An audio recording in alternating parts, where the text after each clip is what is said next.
Oh! Welcome today on Jerry's Talk Show. We are joined today with our three special guests. Our marriage counselor, Mr. Patrick Starr. Thanks for having me here. Our interpreter, Mr. Devon Showerhandle. Thanks for having me. And our philosopher, Mr. Trayshawn DeAndre III. Thanks for having me, Jerry. Meet you. How are you? Good.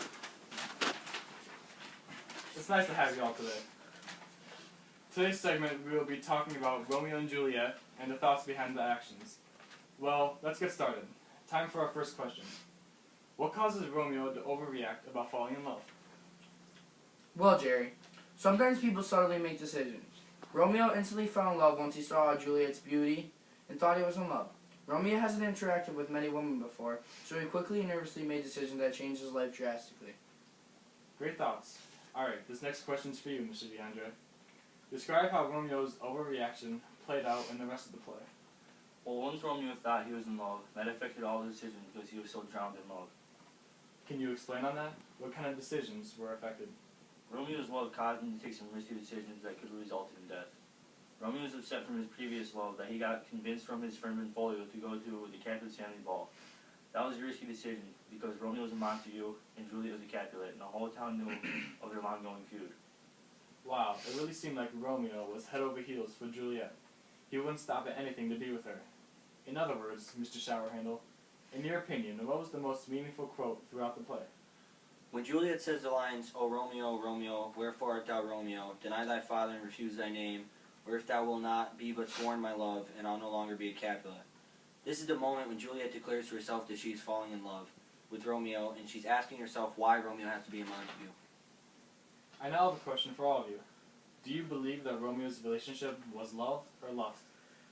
I believe their relationship was lust, because Romeo and Juliet didn't spend enough time together and really didn't know each other. It's only been 2 days that they've known each other, and it's not enough time to know that you're in love with somebody.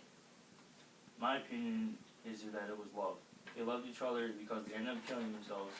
That shows true devotion towards one another. Their choice of words towards one another and their ways of defying their parents shows that love is all they care about, and no matter what anybody says, it will not change their opinion. It's great to hear all your different opinions. It proves all the diverse meanings that could be underlying in this play. Our final question of the show is for all of you. Did you agree with the ending of Romeo and Juliet? I both agree and disagree. I agree because towards the end of the play, the drastic decisions being made by both Romeo and Juliet show their devotion to one another and true deep love.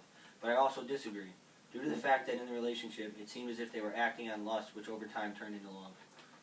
I agree with ending in Romeo and Juliet because towards the end of the play, Romeo and Juliet started showing more affection towards each other, and they both sacrificed their lives to be with each other. See, Jerry, I disagree with the ending, because if they really loved each other, they would have told their families about their love in the beginning. If they were willing to kill each other, they would be willing to confess their love. And if their parents disapproved, they could have moved away together or find some way to be with one another. These have all been some great, interesting opinions that all of you have shared with us today. I'd like to thank our three special guests for being with us today, but that's all the time we have for today. Thank you for joining us on Jerry's Talk Show.